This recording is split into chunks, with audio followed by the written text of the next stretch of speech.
The government has taken heart from the latest opinion polls, which show support for the coalition holding firm, despite a rising tide of public concern about the prospects of war with Iraq.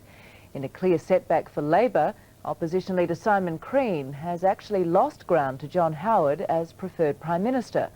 But Mr Crean believes the jury's still out and that many Australians are yet to pass judgment on the government. If Simon Crean was hoping the tide of anti-war sentiment which is sweeping the nation would give him a much-needed boost in the opinion polls, he must have been sadly disappointed.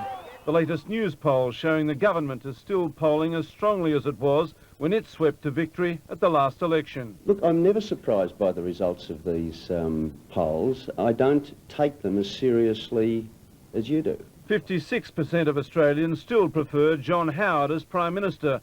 Only 21% now think Mr Crean could do a better job. That opinion poll shows the government's still clearly in front, and my lead over Mr Crean as preferred Prime Minister actually increasing. But the opposition was quick to seize on the one sour note for Mr Howard, an 8% drop in his personal approval rating to just under 50%. There is a lot of opposition, and I believe majority opposition, to the position that the Prime Minister has taken. As he arrived at Parliament, though, to brief Cabinet on the latest developments on Iraq in the wake of his overseas trip, Mr Howard must have taken considerable comfort from the result.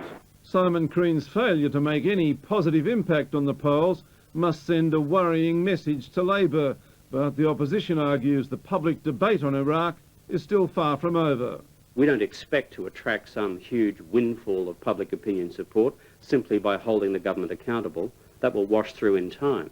So far as the public is concerned, I think that some people have already made up their mind, but there are many that haven't. John Howard agrees, and he's certainly not sounding like a man who's ready to leave it to his successor to see just which way voters will ultimately swing. If the public at the next election doesn't like the job I've done, they'll throw me out.